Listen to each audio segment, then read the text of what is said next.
শিক্ষা এবং প্রাথমিক ও গণশিক্ষা মন্ত্রণালয় one teacher one tab digital content ব্যবহার ও প্রযুক্তি নির্ভর পাঠদান নিশ্চিত করতে পিইডিপি 5 প্রকল্পের মাধ্যমে 3,84,000 জন শিক্ষককে ট্যাব বিতরণের ব্যবস্থা করা হয়েছে এবং সেটা ঠিকঠাক মতো ব্যবহার করার জন্য তাদেরকে প্রশিক্ষণ দেওয়া হচ্ছে। স্বাস্থ্য পরিবার কল্যাণ মন্ত্রণালয় নিয়ে আপডেট সেটা হচ্ছে এইটার বিশেষ করে আমরা এখন খুবই জানতে আগ্রহী হামের ব্যাপারে।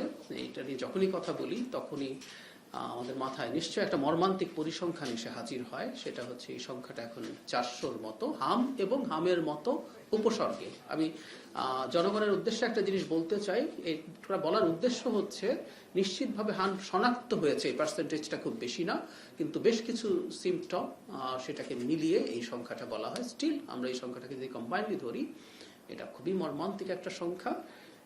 আমরা আমাদের টিকার কার্যক্রম চালিয়ে যাচ্ছি এবং ইমিউনিটি তৈরিতে একটু সময় নেবে। এবং এই ঘটনাটা কেন ঘটে একটু যদি বলি, ধরুন অনেক শিশু হামজনিত নিউমোনিয়ায় আক্রান্ত হয়, লাঙে ইনফেকশনে আক্রান্ত হয়, তো অনেক শিশুর অনেক ইন্টেন্সিভ স্বাস্থ্যসেবা প্রয়োজন হয়।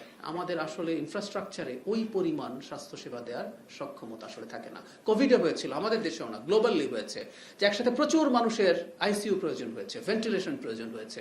ওদেরও একটা হিসেব থাকে যে মোটামুটি কতটা প্রয়োজন, সো অনেক সময় এটা ওভারওয়েলম করে। সো এই ধরনের একটা সংকট আসলে তৈরি হয়েছে। আর আরেকটা ব্যাপার একটু আমি অগ্রিম জানিয়ে রাখি, আমি ধারণা করি এই প্রশ্নটা আসতে পারে। আমি এখন মোটামুটি কয়েকটা ব্রিফিং করার পর এক ধরনের ধারণা তৈরি হয়েছে। হামের যে সংকট হলো, যে ডিজাস্টার হলো টিকা নিয়ে, এটা নিয়ে একটা তদন্ত কমিটির ব্যাপারে আমি ব্যক্তিগতভাবে মাননীয় প্রধানমন্ত্রীর সাথে কথা বলেছি। খুবই ক্রেডিবল একটা তদন্ত এটার হবে এবং সেটার প্রসেস চলছে, যেখানে শুধু বাংলাদেশ না, আন্তর্জাতিক বিভিন্ন সংস্থাকেও ইনভলভ করে কাজ করানোর চিন্তা ভাবনা আছে। আমি নিজে মাননীয় প্রধানমন্ত্রীর সাথে এই ব্যাপারে কথা বলেছি। পরিকল্পনা মন্ত্রণালয় অনেকগুলো প্রকল্প, এখানে 16টা প্রকল্প, 18 মে তারিখে যে বৈঠক হবে তার জন্য 16টা প্রকল্প এখানে উপস্থাপন করা হবে। এগুলো কন্টিনিউ করছে। সড়ক পরিবহন ও সেতু মন্ত্রণালয় আপনারা পেয়ে যাবেন আগামী ঈদ উল আজহাকে সামনে রেখে, যেহেতু আমাদের খুব বড় একটা মানুষের ট্রানজিট হয়, ঢাকা থেকে বেরিয়ে যান, একটা সংকটের সম্ভাবনা থাকে, অনেকগুলো গুরুত্বপূর্ণ পদক্ষেপ নেওয়া হয়েছে যাতে এই মানুষের ভোগান্তি কষ্ট কমানো যায়। আমরা গত ঈদে মোটামুটি ভালো একটা মানুষের যাত্রা নিশ্চিত করতে পেরেছি। অভিজ্ঞতার আলোকে আমরা বিশ্বাস করি এবং আশা করি এবার তার চাইতে ভালো কিছু হবে। আপনারা পেয়ে যাবেন, অনেকগুলো কাজ এখানে হচ্ছে। একটা যদি উল্লেখ করি, প্রচুর ডোপ টেস্ট হচ্ছে, এটা মনে রাখবেন আমাদের চালকরা যাতে ঠিকঠাক মতো সঠিক অবস্থায় তারা চালান। বিভিন্ন জায়গায় স্পেশাল সার্ভিসের ব্যবস্থা করা হচ্ছে, ম্যাজিস্ট্রেটরা থাকবেন যারা এইসব আইন ভাঙবেন সেটাকে ধরার জন্য।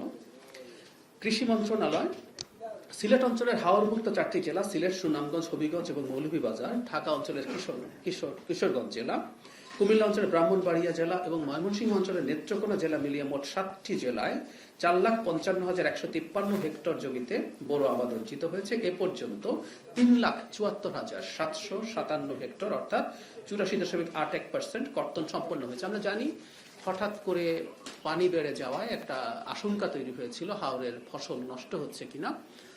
আমরা এটুকু বলতে পারি সেটা খুব সিগনিফিক্যান্ট কিছু হয়নি। পানি কমে যাওয়ার কারণে আমরা 84% ফসল কাটা গেছে।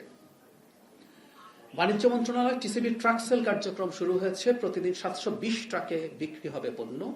ঈদ উল আজহা 26 উপলক্ষে সারা দেশে গতকাল থেকে ভ্রাম্যমাণ ট্রাকে টিসিবির পণ্য বিক্রয় কার্যক্রম শুরু হয়েছে। বাণিজ্য মন্ত্রী খন্দকার আব্দুল মুক্তাদির এটা উদ্বোধন করেছেন। আগে টিসিবির যে কার্ড ছিল তারা পণ্য পাবেন এবং এখনকার ট্রাকে যে কেউ আসলে পণ্য কিনতে পারবেন, এর বাইরেও। আর সংখ্যাটা একটু খেয়াল করি, 720টা ট্রাক। আমি একটা কলামের কথা আমার মনে পড়ে, আওয়ামী লীগের সময় লিখেছিলাম যে কারণে টিসিবি ট্রাকের সংখ্যা 400, সেটা আমার মাথায় আছে, এই সংখ্যাটা 400 ছিল। এবং আমি ওখানে ক্লেম করতে চেয়েছি সেই সরকার দরিদ্র বা নিডি মানুষের প্রতি মনোযোগী ছিল না। এখানে খেয়াল করুন, আমরা দ্বিগুণের মতো করেছি ট্রাকের সংখ্যা। আমি এরপরও বলবো যে এটা কি খুব যথেষ্ট? আমি মনে করি না এটা যথেষ্ট। আমরা ইনশাআল্লাহ এই সংখ্যা বাড়াতে থাকবো, কারণ এই সরকারের খুব গুরুত্বপূর্ণ একটা ফ্ল্যাগশিপ চিন্তা যদি বলি, আমাদের প্রধানমন্ত্রীর প্রধান চিন্তা হচ্ছে অ্যাজ মাচ অ্যাজ ওয়েলফেয়ার নিশ্চিত করা। আমরা ফ্যামিলি কার্ড, কৃষক কার্ড এরকম এগুলোর মাধ্যমে ওয়েলফেয়ার করতে চাইছি। সো আমরা টিসিবি ট্রাকের সংখ্যা প্রায় দ্বিগুণ করেছি, এটা আরো বাড়বে ইনশাআল্লাহ। পরিবেশ বন, তাদের যে মোবাইল কোর্ট আছে এগুলো পরিচালিত হচ্ছে, টাকা আদায় হচ্ছে, এগুলো কন্টিনিউ করছে। ভূমি মন্ত্রণালয়ের উদ্যোগে ভূমি সেবা বিষয়ে জনসচেতনতা কার্যক্রমের অংশ হিসেবে ভূমি সেবা মেলা 2026 আগামী 19 মে থেকে 21 মে পর্যন্ত সারা দেশে চলতে থাকবে। মাননীয় প্রধানমন্ত্রী এটা উদ্বোধন করবেন। আমরা দীর্ঘদিন থেকে জানি এই পুরো সেবাটা অনলাইনে হওয়ার জন্য কাজ চলছিল দীর্ঘদিন থেকে, কিন্তু এটা এখনো শেষ হয়নি। এই সরকার খুবই গুরুত্ব দিচ্ছে এবং এই কাজটা এগিয়ে চলছে যাতে এটা পুরো অনলাইনের মধ্যে হয় এবং ভূমি সংক্রান্ত যে কোনো সমস্যা দ্রুত নিষ্পত্তি করা যায়। মৎস্য প্রাণী সম্পদ মন্ত্রণালয়ের ক্ষেত্রে যেটা হয়েছে, সামুদ্রিক জলসীমায় মৎস্য নৌযান দ্বারা যে কোনো প্রজাতির 58 দিন যে একটা বন্ধ থাকে মাছের প্রজননের জন্য, সেটা 15 এপ্রিল থেকে 11 জুন পর্যন্ত কার্যকর রয়েছে এবং এখানে মোবাইল কোর্ট পরিচালনার মাধ্যমে যারা নিয়ম ভাঙছেন তাদের বিরুদ্ধে ব্যবস্থা নেওয়া হয়েছে। যুব ও ক্রীড়া মন্ত্রণালয় আমরা জানি নতুন করে স্পোর্টস শুরু হয়েছে, সেটার আলোকে সারা দেশে কার্যক্রম চলমান আছে এবং এটা আমরা অনেকে হয়তো সামাজিক মাধ্যমেও দেখেছি যেটা যথেষ্ট পরিমাণ সাড়া পড়েছে এবং আমরা মূলধারার গণমাধ্যমকে অনুরোধ করব এই ব্যাপারে আপনারা একটু জনগণের সামনে তথ্যপাত্র নিয়ে আসবেন যাতে আগ্রহী হয়। আমাদের মাননীয় প্রধানমন্ত্রী রিপিটেডলি যেটা চেয়েছেন, ইয়াং মানুষকে যত রকম ভাবে বিভিন্ন রকম কার্যক্রমে অন্তর্ভুক্ত করা যায়, এর মধ্যে খেলাধুলা আছে, সাংস্কৃতিক কার্যক্রম আছে। খেলাধুলা শুধু শারীরিক ব্যায়ামের অংশও না, তিনি রিপিটেডলি বলেন, সবসময় বলেন, আমাদের সাথে পার্সোনালি বলেন, পাবলিকলি বলেন যে এটা একটা পেশা, এটাকে পেশা হিসেবে নেওয়ার মতো প্রেক্ষাপট যাতে তৈরি হয় এবং তরুণরা, কিশোররা যাতে এটাই আগ্রহী হয়ে ওঠে। সুতরাং আমরা আশা করব আপনারা এই ব্যাপারে যথেষ্ট কভারেজ দেবেন। আপনারা দিচ্ছেন, এটা আরেকটু বাড়ানোর আবেদন করছি আমরা। বেসামরিক বিমান পরিবহন ও পর্যটন মন্ত্রণালয়, এখানে একটা সতর্কতা আছে। নিবন্ধন গ্রহণের পর মেয়াদ উত্তীর্ণ হয়ে গেছে, আমি আবারও বলছি মেয়াদ উত্তীর্ণ হয়ে গেছে এমন অনেক ট্রাভেল এজেন্সি তাদের কার্যক্রম পরিচালনা করছে, প্রতারণা করছে। এই ব্যাপারে আমরা সতর্ক করছি জনগণকে। আর সরকারের কাজ শুধু সতর্ক করা না, ব্যবস্থা নেওয়া, আমরা সেটাও নিচ্ছি, কিন্তু জনগণ যেন সতর্ক থাকেন এ ধরনের মেয়াদ উত্তীর্ণ ট্রাভেল এজেন্সির সেবা নিয়ে প্রতারিত না হওয়ার জন্য। আমি আবারও বলছি, সরকারের কাজ শুধু সতর্ক করা না, ব্যবস্থা নেওয়া, আমরা ব্যবস্থাও নিচ্ছি। ধর্ম বিষয়ক মন্ত্রণালয়ের যা আপডেট, যেটা আমাদের হজযাত্রী যাওয়াটা কন্টিনিউ করছে এবং আমরা খেয়াল করছি নিশ্চয়ই সিগনিফিক্যান্ট কোনো সমস্যা আমরা এখন পর্যন্ত দেখিনি, সেটা স্মুথ হবে, আমরা এটা আশা করছি।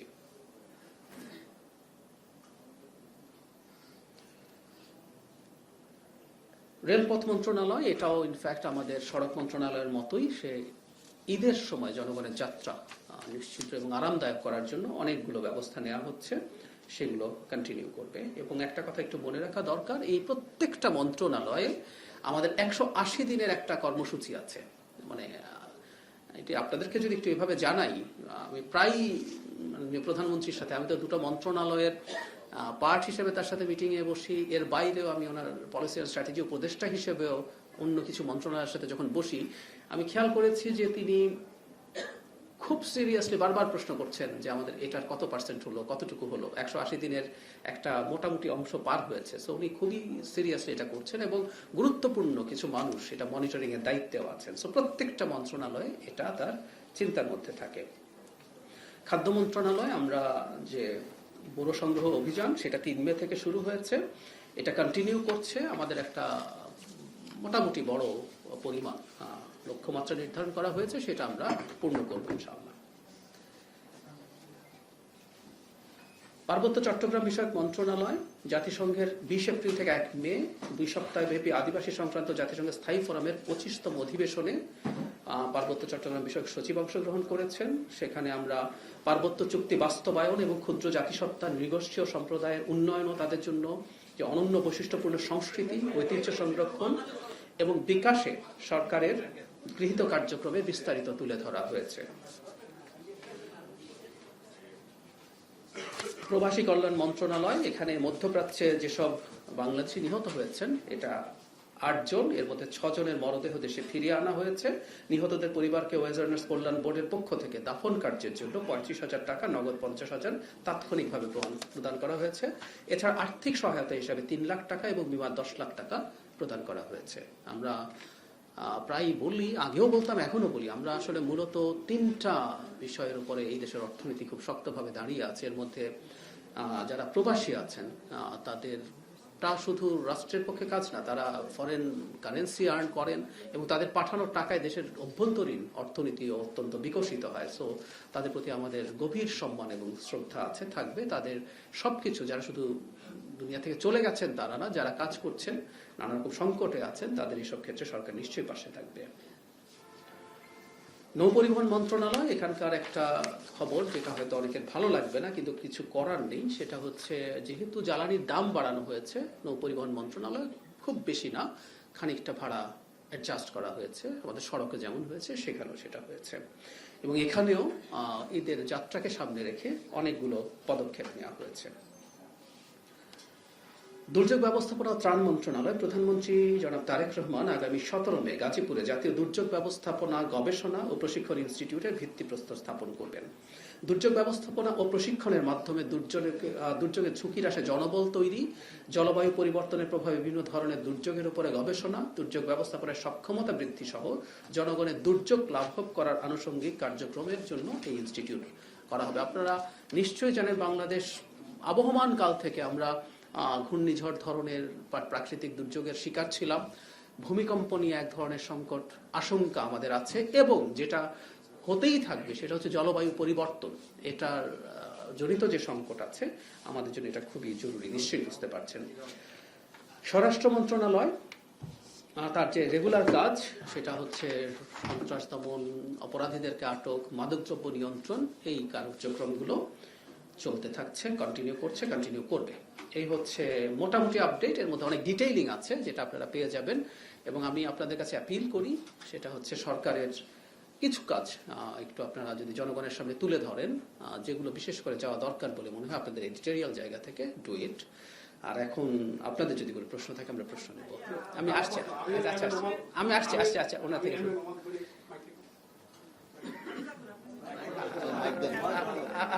আপনি বলে শোনা যাচ্ছে। জি আমি আমার দেশ জি প্রথমে আপনি আমাদেরকে ধন্যবাদ জানিয়েছেন সরকারের চিকিৎসায় কিছু কোশ্চেন করার জন্য। জি জি আমাদের একটা বিরোধীদের দেওয়া ছিল এখানে গত 5.5 বছর দেখে আসছি যে ওখান থেকে কিছু কোশ্চেন আমাদের এখানে আসতো, দিয়ে দেওয়া হতো। আচ্ছা, সেই কোশ্চেনগুলো আমরাই রিপ্লাই দিতাম। আমরা যে দেইনি এটা একটু বলুন, মানে এই কথাটাও আপনাকে আমরা শিখিয়ে দেইনি। হ্যাঁ জি, এখন আমার ওই সময় যে কোশ্চেনগুলো আমাদের করার দরকার ছিল বা করিনি আমরা, সেই কোশ্চেনগুলো আমাদের সাগরিক 59 সাংবাদিক হত্যা শিকার হয়েছেন, অনেক আহত হয়েছেন, অনেক শিকার হয়েছেন। আপনি জানেন আয়নাঘরের মতো একটা সাবজেক্ট তৈরি করে প্রায় 700 বেশি মানুষ গুণের শিকার হয়েছে। সেখানে ইলিয়াস আলী এবং আমাদের চৌধুরী আলম এখনো সন্তান পাওয়া যায়নি এবং উদ্ধার করা সম্ভব হয়নি। আবার সিবিডির তথ্য অনুযায়ী প্রায় 28 লাখ কোটি টাকা পাচার হয়েছে, সেখানে ফারুক খান সাহেবের ভাই আজিজ খান শিষ্যধরী তথ্য দিয়েছে। ঠিক একইভাবে আমাদের যে লুটপাটের ব্যাংক কিছু আসছে, আমার প্রশ্ন হলো যে এই অপরাধগুলো তামাক দিবে যাবে কিনা, নাকি আপনারা সেগুলোকে বিচার আওতায় আনবেন? আমার দ্বিতীয় কোশ্চেন, আমার সহকর্মীরা করতে চেয়েছেন, আমাকে হেফাজতে হচ্ছে একটা প্রশ্ন করা যাবে। আমার সহকর্মীর সাথে আরেকটা প্রশ্ন আমি অ্যাড করে দিচ্ছি যে বিগত সরকার সময় প্রায় 20টা চুক্তি যেটা বাইলেটারাল এগ্রিমেন্ট হিসেবে চিহ্নিত, যে আমাদের ট্রানজিট তার শিক্ষা থেকে শুরু করে আত্মঘাতী চুক্তিগুলো হয়েছে, সেই চুক্তিগুলো এখন আমরা জানিনি, প্রকাশিত হয়নি। আমাদের একজন সিটিজেন, আমার জানার রাইট আছে, আমাদের অধিকার আছে। আপনি আমার অধিকার সংরক্ষণ করবেন কিনা? অনেক ধন্যবাদ। ধন্যবাদ। প্রশ্ন হচ্ছে, ফৌজদারি অপরাধ অনেক হয়েছে ওই সময়। আপনারা খেয়াল করেছেন কিছুদিন আগে দুর্নীতি নিয়ে আমাদের কন্ট্রোলার জেনারেল এবং অডিটর জেনারেল একটা রিপোর্ট দিয়েছেন মাননীয় প্রধানমন্ত্রীর কাছে। মানে দুর্নীতি শুধু না, মানবাধিকার লঙ্ঘন সহ যা যা হয়েছে, এগুলো কোনোটাই ভুলে যাওয়ার প্রশ্নই আসে না। এগুলো ফৌজদারি অপরাধে ইভেন তামাদি হয় না, আমরা জানি। এটা বহু পরে, যে কোনো সময় হতে পারে, কিন্তু আমরা বহু পরের অপেক্ষা করছি না। আমরা নিশ্চয়ই এগুলো প্রত্যেকটা অ্যাড্রেস করব। কারণ একটা কথা মনে রাখতে হবে, আওয়ামী লীগের এই অপশাসনের ফল এই রাষ্ট্রের সবাই ভোগ করেছে, কুফল। এবং যে দলটা এখন রাষ্ট্রের দায়িত্বে আছে, তারা সবচেয়ে বেশি ভোগ করাদের মধ্যেই আছে, ইনক্লুডিং মাননীয় প্রধানমন্ত্রী। সুতরাং এগুলো যাতে ফার্দার না হয়, সেই চেষ্টাই সরকার নিশ্চয়ই করবে। সেটা টাকা পাচার হোক, করাপশন হোক, মানবাধিকার লঙ্ঘন হোক, প্রত্যেকটা জায়গায় এটা হবে। আর আপনার দ্বিতীয় প্রশ্নটা কি ছিল? চুক্তি। আচ্ছা, চুক্তির ব্যাপারে একটু বলি। মানে আমরা অনেকে চুক্তি আমরা কমনলি বলে ফেলি, চুক্তির অনেকগুলো টাইপ আছে, তাই না? কতগুলো আছে অ্যাগ্রিমেন্ট, কতগুলো আছে মেমোরেন্ডাম অফ আন্ডারস্ট্যান্ডিং, সমঝোতা স্মারক। সো বিভিন্ন ক্যাটাগরি আছে। আমরা যেগুলো অ্যাগ্রিমেন্ট হয়ে গেছে সেগুলো থেকেও যে বেরিয়ে যাওয়া যাবে না তা না, কিন্তু এগুলোর কতগুলো লিগাল বাইন্ডিং আছে যখন চুক্তিগুলো হয়ে যায়। এবং অনেক ক্ষেত্রে এই লিগাল বাইন্ডিং এতটাই টাফ থাকে, বেরিয়ে যাওয়াটা অনেক সময় থাকার চাইতে বেশি ক্ষতিকর প্রমাণিত হতে পারে। এর বাইরে যা যা আছে, ইনফ্যাক্ট একটা গণতান্ত্রিকভাবে নির্বাচিত সরকার অনেকগুলো ব্যাপার মাথায় রেখেই চিন্তা করবে। আরেকটা কথা একটু আমি জাস্ট ইনফরমেশনের জন্য বলি, কোনো কোনো চুক্তির কিছু অংশ গোপন রাখার শর্তও থাকে। জনগণের অধিকার আছে, এমনকি সংসদে ওঠানোরও কনস্টিটিউশনাল প্রভিশন আছে। কিছু কিছু চুক্তির মধ্যে ওটা থাকতে পারে।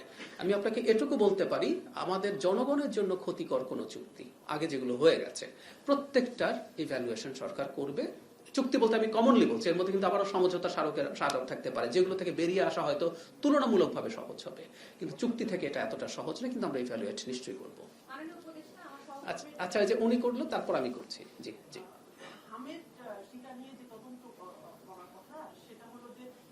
সময়টা কবে থেকে করবেন, কত সাল থেকে কত সালের ভিতরে এই সময়টা আসবে, সময়কালটা তদন্তের জন্য, নাম্বার 1। নাম্বার 2, যে কারা কারা থাকবে এই ইয়েতে কমিটিতে, এবং কি কি দেখবে এই কমিটি আসলে।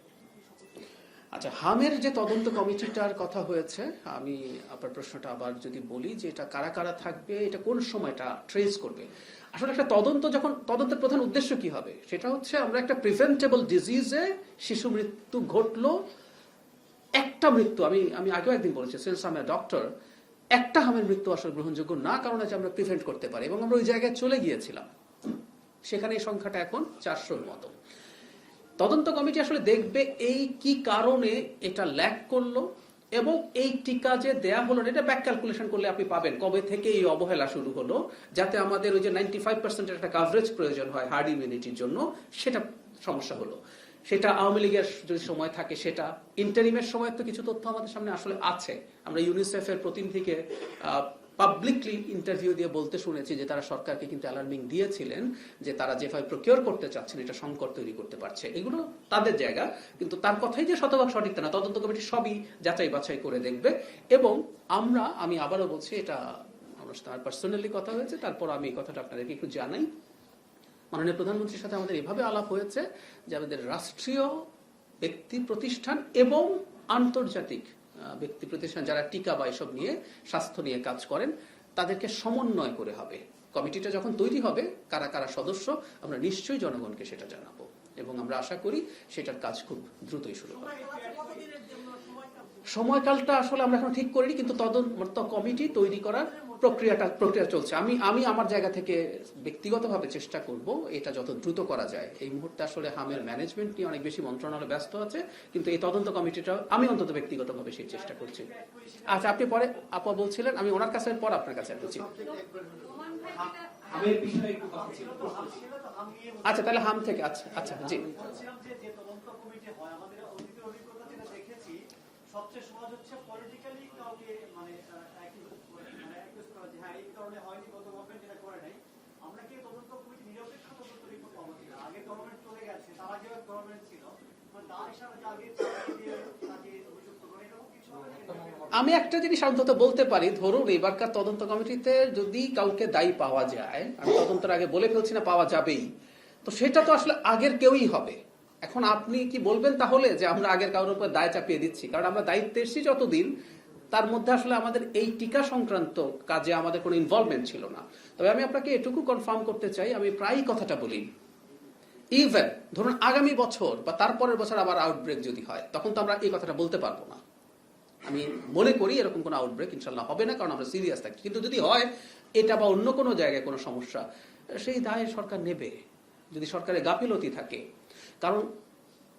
কারণটা খুব সোজা, একটা গণতান্ত্রিকভাবে নির্বাচিত সরকার, জনগণের ভোটে আবার দায়িত্বে থাকতে চাওয়া সরকার দায় স্বীকার করবে, ক্ষমা চাইবে। একটা সরকার নিখুঁত হয় না, এই কথা অনেকবার বলেছি, পৃথিবীর কোনো সরকার নিখুঁত না।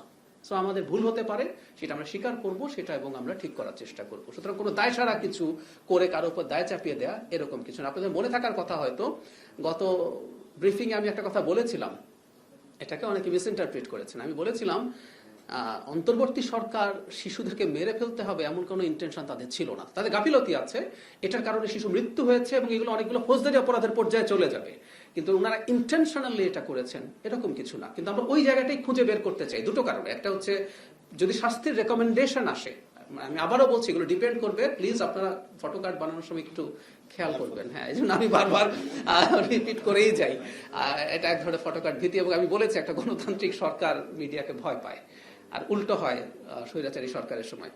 সেটা হচ্ছে তদন্ত কমিটি যদি এমন খুঁজে পায় যে খুবই বাজে ধরনের নেগলিজেন্স হয়েছে যেটা শাস্তিযোগ্য, তাহলে শাস্তিও দেওয়া হবে।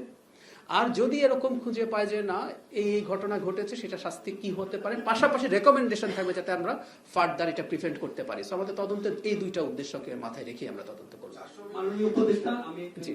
হামের বিষয়ে, হামের যে ডিজাস্টার ছিল, এই যে ডিজাস্টারের বিষয়ে আপনার কেন জরুরি অবস্থা ঘোষণায় সরকারের না, এটা আমরা গণমাধ্যমে গতকালকে এসেছে যে সরকার জরুরি অবস্থা ঘোষণা করতে চাচ্ছে না হসপিটালগুলোতে। আর 2 নম্বর হচ্ছে আমরা আগের যে স্বাস্থ্য উপদেষ্টা যাকে আমরা দেখেছি যে দুপুর 1টা-2টায় অফিসে আসতেন, তার কোন মন্ত্রণালয়ে তার একটা অস্থিতিশীল অবস্থা ছিল। আর এখনকার যে আমাদের স্বাস্থ্যমন্ত্রী আছেন, আমরা এই ডিজাস্টারের মধ্যে তাকে দেখছি না যে হসপিটালগুলোতে ছুটে যে কোনো এই অসহায় পরিবারগুলোর পাশে বা চিকিৎসকদের একটু সহযোগিতা করা বা ওই পরিবারগুলোকে একটু উৎসাহ যোগানো, এরকম কোনো দেখছি না। এখানেও আপনার একই অবস্থা দেখছি। আমি এটা শুধু যদি একটু অ্যাড করি, জি, জি। আপনার এই গভর্নমেন্টের কোনো সমস্যা মানে আছে কিনা, ঘাটতি আছে কিনা?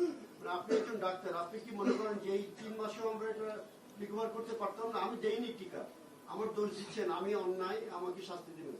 আপনার অন্যায় হয়েছে কিনা আপনি এই কথা আমি আমি আমি আমি এই মৃত্যুর ঘটনাটা আমার নলেজ থেকে, আমি আসলে ডাক্তারি প্র্যাকটিস করছি না, তারপর আমার নলেজ কিছুটা আছেই, সেই একটু ব্যাখ্যা দেওয়ার চেষ্টা করি। আমরা কি করতে পারতাম, আমরা শুরু করেছি অ্যাজ আর্লি অ্যাজ পসিবল। আমাদের কতগুলো এরিয়া প্রাথমিকভাবে লোকেট করা হয়েছে যে এই এরিয়াগুলোতে বেশি আউটব্রেক হয়েছে, সো খুব দ্রুত ওখানে টিকা দেওয়া শুরু হয়েছে। আমি গতদিন জানিয়েছিলাম আমাদের টার্গেটের 89% টিকা গত সপ্তাহেই হয়ে গেছে। সো আমরা টিকা দিচ্ছি, মানে টিকার কনসেপ্টটা কি না দিলেও মানে মনে করেন আসছি, আমি ট্রিটমেন্টের কথায় আসছি, আমি আসছি ওই পয়েন্টে আসবো। সো টিকা দেয়া, এবং টিকা দিলে যেটা হয় ওর শরীরে যখন এই টিকাটা ঢোকে তার একটা অ্যান্টিবডি ইমিউনিটি তৈরি হয়। It's a process, it tax time. এটা হবে, তারপর এটা সময় নেবে, এটা একটা দিক। দ্বিতীয় হচ্ছে আসলে আমাদের সংকটটা কোথায় হয়েছে, আমি কিন্তু শুরুতেই বলেছি, সেটা হলো বাংলাদেশে চিলড্রেনদের আইসিইউ বা জরুরি স্বাস্থ্যসেবা দেওয়ার মতো ফ্যাসিলিটিস এমনিতেই কম। আর যদি যথেষ্ট থাকতো, আমি কোভিডের উদাহরণ কেন দিলাম, আমি একটু পেছনে যাই। ওয়েস্টে কোভিডে আইসিইউ পায় নাই এমন পেশেন্ট অনেক আছে। এখন কেন থাকে? ইউরোপ আমেরিকার একটা দেশ দেখে তার স্বাভাবিক স্বাস্থ্যসেবা দেওয়ার জন্য কয়টা আইসিইউ প্রয়োজন, কয়টা ভেন্টিলেটর প্রয়োজন, এটা আমাদের নাই, কিন্তু ওয়েস্টের আছে। কিন্তু যখন কোভিড হলো, প্রচুর মানুষের মারাত্মক রেসপিরেটরি ডিস্ট্রেস তৈরি হলো এবং অনেক বেশি মানুষের, 2-3 গুণ মানুষের আইসিইউ বা ভেন্টিলেশন প্রয়োজন হলো। সেটা তো ওয়েস্টও কোপ আপ করতে পারে নাই। আমাদেরও একই অবস্থা, যে আমাদের শিশুদের যাদের নিউমোনিয়া হচ্ছে, এবং এটা আমাদেরও করণীয় কিছু নেই তা না, কারণ হচ্ছে আমরা চেষ্টা করছি প্রচুর, বিশেষ করে যে অসংবেদনশীল মানুষরা আছেন যারা একটু কম সচেতন, তাদের শিশুদেরকে তারা খুব প্রাথমিকভাবে হসপিটালে নিয়ে আসছেন না। আমরা সেটা এনকারেজ করছি, এই চেষ্টাগুলোই করছি আসলে আমরা। কিন্তু যখন অনেক দেরি হয়ে যায়, যখন আপনি দেখবেন এই ভেন্টিলেটর সাপোর্ট বা আইসিইউ সাপোর্ট দেওয়ার প্রয়োজন হয়, ওই পরিমাণ আইসিইউ আমাদের এখন পর্যন্ত নেই। এবং এটা যে খুব রাতারাতি বাড়িয়ে ফেলা যাবে, এটা পরিস্থিতি না। কতগুলো আইসিইউ বাড়িয়েছেন, আমরা সেদিন একদম প্রথম দিকে স্বাস্থ্যমন্ত্রী মহোদয় বলেন আইসিডিডিআর মাত্র 10,000 টাকা একটা মানে আইসিইউর একটা ব্যবস্থা আবিষ্কার করেছেন আর কি। সেটা আবার কয়টা করেছেন, এইসব তথ্যগুলো আপনার আছে কিনা? আমার কাছে এই মুহূর্তে নেই। এই গভর্নমেন্টের ফলটা দেখবেন নিশ্চয়ই আপনি যেটা বলছেন, আমি এই ডেটাটা আমি আজকের এইটার পর আমি নেব, এবং নেক্সট ব্রিফিং এ আমি এই ডেটা আপনাদেরকে দেওয়ার চেষ্টা করব, নিশ্চয়ই করব। সব বাচ্চা হামের টিকা পাচ্ছেন এমন খবর গণমাধ্যমে হ্যাঁ, আসছে এবং আমরা এবারে জনসচেতনতার যে বিষয়টা ওটা পুরোপুরি হচ্ছে না, অনেকে জানেও না, অনেক মায়েরা যে টিকা দিচ্ছে, ঢাকা শহরে এমন আছে। আমি আপনি যে রিপোর্টটার কথা বলছেন, এই রিপোর্টটা আমিও দেখেছি, এবং আমি এই রিপোর্টটা দেখার সাথে সাথে আমি এই ব্যাপারে সংশ্লিষ্ট মন্ত্রণালয়ের মনোযোগ আকর্ষণ করেছি। আমরা সেই টিকাটাও দেব, এবং আমি একমত আপনাদের সাথে। না, জরুরি অবস্থার আসলে আমি মনে করি প্রয়োজন নেই, কারণ হচ্ছে মানে হসপিটালগুলোতে যেভাবে ট্রিটমেন্ট তাদেরকে দেওয়া হচ্ছে, তাদেরকে সর্বোচ্চ আন্তরিকতা এবং সতর্কতার মাধ্যমেই সেটা দেওয়া হচ্ছে। আমি আপনার সাথে একমত যে জরুরি অবস্থা দিলে যা যা করণীয় সেগুলো ইনফ্যাক্ট আমরা করছি, এবং আমি একমত যে প্রচারণা আমরা আরো বাড়ানো দরকার এবং মিসিং চিলড্রেন আছে কিনা, কারণ সংখ্যা যদি অনেক কম থাকে, কেউ যদি বড় সংখ্যার শিশু যদি টিকার বাইরে থাকে সমস্যা হতে পারে আমরা করবো। এবং আমি এটার সাথেও একমত যে সরকারের দিক থেকে ফ্যাসিলিটিস আরো বাড়ানো দরকার, এবং কতটা বাড়িয়েছি পরিসংখ্যান নেই, আমি পরিসংখ্যান দেবো। আর মাননীয় স্বাস্থ্যমন্ত্রী অনেক জায়গায় যাচ্ছেন কি যাচ্ছেন না, আমার কাছে একটা জিনিস মনে হয়, don't take it otherwise please, উনি যাচ্ছেন, যাওয়া উচিত আছে, কিন্তু আসলে একটা স্বাস্থ্যমন্ত্রী চাইলেই অনেক জায়গায় যেতে পারবেন না। আমাদের আসলে প্রয়োজনটা কি? আমাদের প্রয়োজন হচ্ছে একটা সিস্টেম ডেভেলপ করা, যে সিস্টেমটা ইটসেলফ কাজ করবে। আমি মনে করি আমাদের স্বাস্থ্যের যে সিস্টেমটা আছে সেটাকে সর্বোচ্চভাবে কাজে লাগানোর চেষ্টা আছে। আর আমি আবারও বলি, কেউ কেউ বলতে পারেন যে আমরা প্রিভিয়াস রেজিমের উপর দায় চাপিয়ে দিতে চাইছি। আমাদের একটা অপশাসনের প্রভাব এবং সেখান থেকে বেরিয়ে আসার চেষ্টা সবসময় খুব ইজি না। আমাদের পুরো স্ট্রাকচারটা ওভার 15 ইয়ার্স যে জায়গায় গেছে, আমি নিজে কাজ করার ক্ষেত্রেও খেয়াল করছি বিভিন্ন জায়গায় এটা রেস্টোর্ড হতে এটা সময় নেবে। তারপরও আমি বলছি সরকারের যদি এর চেয়েও বেশি কিছু করার থাকে, সেটা যদি অভাব থাকে, সেটা নিশ্চয়ই সরকার সেই ঘাটতি পূরণ করবে। মাননীয় উপদেষ্টা, আমি একটু পরিবেশ নিয়ে কথা বলি। সেটা হলো যে আমরা তো মাঝে মাঝে দেখতে পাই যে রাজধানীতে বায়ু দূষণ সহ পরিবেশের শীর্ষস্থান দখল করে, মাঝে মাঝে দেখা যায় অতীত করে কয়েকদিনের মধ্যে সাম্প্রতিক চালু করেছে। আমার এখানে দুইটা প্রশ্ন। একটা হলো গত তত্ত্বাবধায়ক সরকারের সাবেক উপদেষ্টা, পরিবেশ উপদেষ্টা, উনি রাজধানীর পরিবেশ ঠিক করতে না পেরে উনি সেন্ট মার্টিনে গেছিলেন যে ওখানে পরিবেশ ঠিক করবেন, এবং 9 মাস উনি পর্যটক নিষিদ্ধ রেখেছিলেন। বর্তমানে সেন্ট মার্টিনের কি অবস্থা, এই একটা। আর রাজধানীর যে বায়ু দূষণ আর পরিবেশ দূষণের আপনার সরকার কি ব্যবস্থা নিচ্ছে? আমাদের সরকার মানে বিএনপি কে ভোট না দিলেও আমি আশা করি আপনারা সবাই সরকারকে ওন করেন, আমি বিশ্বাস করি, কারণ এটা একটা ফেয়ার গেম। সো এটা আমাদের সবার সরকার। আচ্ছা, প্রথম কথাটা হচ্ছে সেন্ট মার্টিনের ওপরে প্রেসার বেশি পড়ছিল, এটা ফ্যাক্ট। এটা দীর্ঘদিন থেকে, মানে ওই সরকার স্টেপ নেওয়ার আগেও বলা হয়েছে। যেটা হয়, আমরা রিলেন্টলেসলি যে কোনো কিছু ছেড়ে দিয়েছি, সেটা সংকট ছিল এবং এই রেস্ট্রিকশনের কারণে উন্নতি হয়েছে। কিন্তু আমি একই সাথে এটা অস্বীকার করছি না, যখন এত পর্যটক আসবে মাথায় রেখে অনেক ব্যবসা প্রতিষ্ঠান তৈরি হয়েছিল, সেই ব্যবসা প্রতিষ্ঠান অনেকেই সাফার করছে। আমি ব্যক্তিগতভাবে আমার সাথে এখন অনেকেই যোগাযোগ করছেন। এটা একটা মাঝামাঝি জায়গায় হয়তো আসার স্কোপ আছে, কিন্তু এটার উন্নতি হয়েছে। এবং শুধু মানুষ না, আমি একটা এক্সপিরিয়েন্স শেয়ার করি। একজন অ্যাক্টিভিস্ট আমাকে জানিয়েছেন সেন্ট মার্টিনসে প্রচুর কুকুর আছে, তারা ওখানকার রেস্টুরেন্টের খাবারের উপরে ডিপেন্ড করতো, কয়েক হাজার। এখন যেহেতু রেস্টুরেন্ট অত চলছে না, পর্যটক অত যাচ্ছে না, ওখানকার কুকুররা খেতে পারছে না, মানে ওখানে তাদের জন্য এক মারাত্মক ডিজাস্টারাস পরিবেশ তৈরি হয়েছে। আমরা যেহেতু পরিবেশের কথা বলছি, আমরা এখন ইকোসিস্টেমের কথা বলছি, সো আমরা অন্য অ্যানিমালের কথাও ভাবা দরকার আছে। সো আমি রিসেন্টলি এটা জানলাম এবং আমি এই ব্যাপারে নিশ্চয়ই কথা বলবো। নিষেধাজ্ঞার কি অবস্থা? নিষেধাজ্ঞাটা তো আছে, ছিল। এটা নিয়ে ইনফ্যাক্ট আলাপের হয়তো সুযোগ আছে, কারণ এটা নিয়ে আলাপ শুরু হচ্ছে। আমার মনে হয় যে আলাপগুলো হোক, সব পক্ষ তাদের মতামত বলুক। আমি আগের জায়গায়, এটা আমার ব্যক্তিগত অপিনিয়ন, আগের জায়গায় হয়তো পুরোপুরি চলে যাওয়া যাবে না, কারণ আমরা যদি দ্বীপটাকে উপরে যে পরিমাণ চাপ পড়ছে সেটা থেকে যদি দীর্ঘমেয়াদে রক্ষা করতে চাই, কিন্তু তাদের সংকটগুলো মাথায় নিয়েও সরকার নিশ্চয়ই বিবেচনা করতে হবে, এর মধ্যে সবাইকে ইনক্লুড করে। আমাদের মন্ত্রণালয় আছে, আমাদের একজন নতুন বিশেষ সহকারী নিযুক্ত হয়েছেন এই মন্ত্রণালয়ে, সবাই মিলেই নিশ্চয়ই এই ব্যাপারে কাজ হবে। আর বায়ু দূষণ নিয়ে দ্যাটস ট্রু, আমি ব্যক্তিগতভাবে বলছি, আমি কথা বলেছি এবং এই রিপোর্টটা যেটা ক্রমাগত আসছে, এটা নিয়ে মাননীয় প্রধানমন্ত্রী জলবায়ু ইস্যুতে আসলে খুবই কনসার্ন। আপনারা হয়তো খেয়াল করেছেন নির্বাচনের সময় তিনি তার প্রচার কাজের জন্য একটা কাগজ ব্যবহার করেছিলেন, যে কাগজের মধ্যে বীজ থাকে, ওর মধ্যে সিড থাকে। সো আপনি ফেলে দিলে সেই কাগজটা থেকে গাছ হয়। সো এটা একটা সাইন বা ইন্ডিকেশন। সো আমরা এই ব্যাপারেও আসলে কাজ করব, কারণ জনগণের সামনে এগুলো প্রত্যেকটা আসছে। এটা বায়ু দূষণ, খাবার দূষণ, আমরা খাবার নিয়েও প্রচুর খারাপ খবর দেখছি, খাবারের বিষাক্ত খাবার, দূষিত খাবার, নানান রকম অস্বাস্থ্যকর খাবার, এগুলো সবকিছু নিয়ে আসলে আমরা কাজ করব। আমরা ভিজিবল হবে ইনশাআল্লাহ। একটা প্রশ্ন, সেটা হচ্ছে যে আপনাদের যে উইকলি যে ব্রিফিংটা করছেন, এটা ট্রান্সপারেন্সির জন্য, এটা একটা খুবই ভালো বিষয়। তো আমরা কিছুদিন আগে লক্ষ্য করলাম যে এর আগে যে প্রধান উপদেষ্টা ছিলেন, তাকে এসএসএফ এর যে সুরক্ষা দেওয়ার জন্য যে একটা প্রজ্ঞাপন জারি হয়েছিল, যে তাকে 1 বছরের জন্য এসএসএফ সুরক্ষা দিবে। তারপরে আরেকটা এরকম আমরা সোশ্যাল মিডিয়াতে দেখলাম যে না এটা 6 মাস কমানো হয়েছে। তো এই বিষয়ে সরকার মানে মানে আমরা বিজি প্রেসে সাধারণত প্রজ্ঞাপনগুলো দেখে থাকি, সেখানেও পেলাম না। তো এইটাতে মানে transparency নাই কেন? প্রজ্ঞাপন নেই মানে প্রজ্ঞাপন হয়নি তার মানে প্রথমটাও হয়নি, দ্বিতীয়টাও হয়নি। না, প্রথমটা হয়েছে, দ্বিতীয়টা সেই হয়নি। প্রজ্ঞাপন কোথায়? মানে প্রথমটা কি আপনারা পাননি? প্রথমটা পেয়েছেন, দ্বিতীয়টা পাননি, দ্বিতীয়টা হয়নি আসলে। ওটা ইনফ্যাক্ট প্রচুর ফ্যাক্ট চেকার্স এটা পরে তারা এস্টাবলিশ করেছেন যে এই সরকার এরকম কোনো প্রজ্ঞাপন দেয়নি। জি জি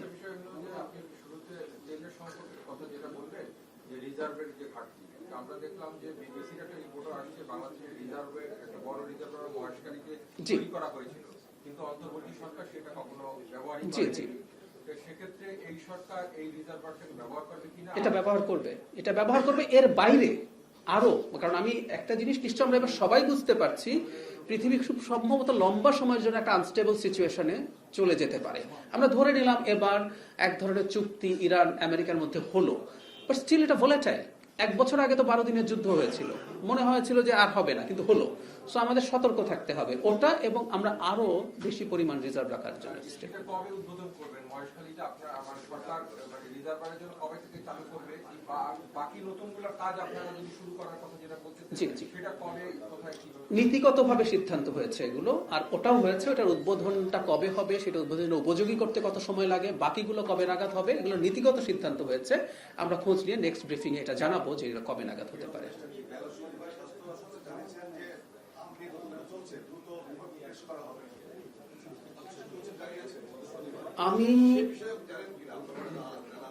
আমি জানি, কিন্তু আমি দুটো বক্তব্য পেয়েছি। সচিব এটা জানিয়েছেন, আমি পরে মন্ত্রণালয়ে এটার ব্যাপারে ফাইনাল খোঁজ নিতে গেছি আজকের ব্রিফিং এর আগে, এবং সেই ব্রিফিং এর আগে আমি খোঁজ নিতে দেখলাম যে না, তদন্ত কমিটিটা এখনো তৈরি হয়নি। এটা হলো ফাইনাল খবর। তবে প্রসেস চলছে এবং প্রায় কাছাকাছি পর্যায়ে আমরা পৌঁছে গেছি তদন্ত কমিটি তৈরি হওয়ার ক্ষেত্রে আর কি। হ্যাঁ, ওর যে বক্তব্যটার কথা বলছেন সেটা আমিও মিডিয়ায় দেখেছি, এবং মিডিয়া দেখে আমি এটা কনফার্ম করতে গেছি। তাতে জানা গেল যে না, এটা এখনো পুরোপুরি তৈরি হয়ে ওঠেনি। জি।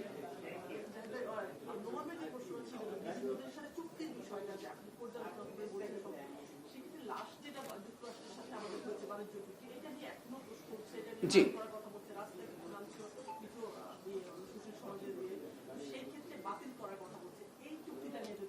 আচ্ছা, এই চুক্তিটা নিশ্চয়ই আমরা দেখেছি। মানে এই চুক্তি যদি দেখি তাহলে দেখবো এটা বাতিল করার অপশন আছে, মানে 60 দিনের নোটিশ দিয়ে বাতিল করে দেওয়া যাবে। এটা হলো 1 নম্বর। 2 নম্বর হচ্ছে এই চুক্তির মধ্যে আরেকটা কন্ডিশন আছে, 2 দেশ আলোচনার মাধ্যমে চুক্তির বিভিন্ন শর্তের পরিবর্তন করতে পারে। তো আমি আমার জায়গা থেকে মনে করি যে অন্তত আমরা পরে যে অপশনটা বললাম যে চুক্তিটা পর্যালোচনা করা, আমি আমাদের আগে সরকারি পর্যায়ে এটার পর্যালোচনা, আমি আগে একদিন আপনাদেরকে বলেছিলাম যে চর্চাটা এখন হচ্ছে, একটা হলো পলিটিক্যাল অ্যাক্টিভিজম, আরেকটা হচ্ছে ইন্টেলেকচুয়াল চর্চা, হুইচ আই লাইক। আমি দেখলাম যে পত্রিকায় কলাম লেখা হচ্ছে যে এখানে কোন কোন ক্ষেত্রে সমস্যা আছে, ভিডিও তৈরি হচ্ছে, এগুলো কন্টিনিউ করুক। আর আমি এটাও একটু বলি, মাননীয় প্রধানমন্ত্রীর সাথে আমি ইস্যুতে কথা বলেছি, আমরা সরকারের মধ্যেও আমরা এই চুক্তিটা নিয়ে কিছু পর্যালোচনা, এবং চুক্তি এটা খুবই শক্তিশালী চুক্তি, এবং এটা বাতিল করে দেওয়ার ইম্প্যাক্ট কি হতে পারে নিশ্চয়ই আমরা বুঝতে পারি, বা কোন প্রেক্ষাপটে এই চুক্তিটা স্বাক্ষরিত হয়েছে সেটাও আমরা বুঝতে পারি। কিন্তু ওই যে বললাম, ওই সুযোগটা তো আমরা নিতে পারি যে এই চুক্তি রিকনসিডার করা কিছু কিছু জায়গায়, যে যে জায়গাগুলোকে আমরা বেশি সমস্যাজনক মনে করি, রাষ্ট্রের জন্য ক্ষতিকর মনে করি, হতে পারে মনে করছি, সেগুলো নিয়ে আমরা আগে আমাদের প্রাথমিক বিবেচনা করব, এবং আমি আশা করি যে আমরা সেই রকম একটা নেগোসিয়েশনে তাদের সাথে যেতে চাই। বাতিল করাটা বাইলেটারাল সম্পর্ক বা রেসিপ্রোকাল ট্যারিফের যে সংকট আছে সেটা আবার চলে আসার সম্ভাবনা আছে। আর আমি আবারও বলছি, প্লিজ, আমি প্রত্যেককে বলছি, যতটা সম্ভব ইন্টেলেকচুয়ালি, মানে আমরা এটা বাতিল করতে হবে, দেশ বেঁচে দিচ্ছে, এই টাইপের বাইরে intellectually this are the points, এরকম বেশ কিছু লেখা আসছে, আমার ভালো লাগছে এটা দেখে, এগুলো আরো চর্চাটা চলুক। আমি প্রায় বলছি যে সরকার কোনো জায়গায় কোনো কিছু মিস করছে কিনা, কোনো ভুল করছে কিনা, সেই কাজগুলোই ইনফ্যাক্ট মিডিয়ার করা উচিত, দেখিয়ে দেওয়া উচিত। এটা আপনারা দেখাবেন প্লিজ।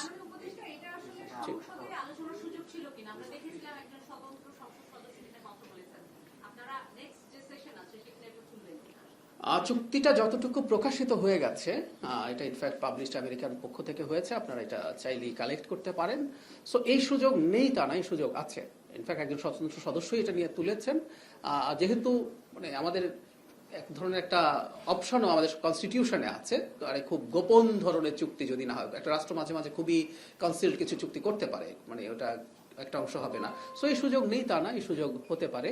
এখন এটা আসলে ঠিক সরকারের সিদ্ধান্ত না, এটা মানে পার্লামেন্ট বা দল সিদ্ধান্ত নেবে। আপনাদের এই যে একটা প্রশ্ন আছে, যেহেতু মাননীয় প্রধানমন্ত্রীর সাথে আমার দেখা হয় বা সংসদের সাথে যারা কানেক্টেড আছেন, চিফ হুইপ বা অন্যরা, আমি এই কথাটা তোলার চেষ্টা করব। সো ওটা তো আছেই, সংসদে গেল, কিন্তু আমি আবারও বলছি জনগণের কাছে এই রাদার অনেক ক্ষেত্রেই এই ইন্টেলেকচুয়াল যে মানে সমালোচনাগুলো, ইন্টেলেকচুয়াল যে লেখা বা বলাগুলো, সেগুলোর বড় ইম্প্যাক্ট আছে। আপনি যে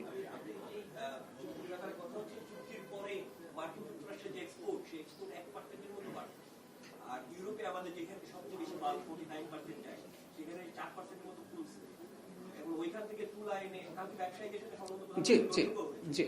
তো আপনারা এখনো মানে আপনারা সরকারের ভিতর থেকে বুঝতে পারছেন কিনা যে এই চুক্তির কারণে কতটুকু লাভ লস হলো, মানে সুশীল সমাজে ক্রিটিকের পরে না, মানে চুক্তিটা যখন হয়েছে, আবারও বলছি আপনাকে, মানে আমরা এই চুক্তিটা কোন প্রেক্ষাপটে করতে হয়েছে সেটা আমাদের একটু মাথায় রাখতে হবে। আমাদের 38-39% একটা ট্যারিফ হলো। সো আমেরিকাতে আমাদের এক্সপোর্ট পুরো আসলে কম্পিটিটিভ থাকতো না। সো এই প্রেক্ষাপট যখন হলো, আমাদের একটা চুক্তি করতে হয়েছে। এখন এই চুক্তির যে প্রভাবগুলো শুরু হবে, চুক্তি এফেক্টিভ হয়েছে 60 ডেজ পরে, এখন এগুলো একটু আসলে হিসেব নিকেশের প্রয়োজন আছে। আমি আপনার সাথে একমত যে আমরা কটন আনতে যাচ্ছি, কটন এনে আমরা কি আবার তার ট্যারিফের সুবিধা নিতে পারবো কিনা এক্সপোর্ট করে। সো এটা খুব আর্লি টু সে যে আমার এটা এত লস হয়ে গেছে, কারণ আমেরিকার কটনের দাম খানিকটা বেশি হলেও আমি যদি ওখানে এক্সপোর্ট করি, সেখান থেকে আমরা আবার কিছু ছাড় পেতে পারি। সো এটা ইট উইল টেক টাইম। আমি আবারও বলছি, সরকার এই ব্যাপারে সব সেক্টরের বিশেষজ্ঞ নিয়ে বসবে, সব রিলেটেড মিনিস্ট্রি নিয়ে বসবে এবং সেটা ইভ্যালুয়েট করবে। আমি মাননীয় প্রধানমন্ত্রীর সাথে এই ব্যাপারে অলরেডি কথা বলেছি। শেষ করি, থ্যাংক ইউ।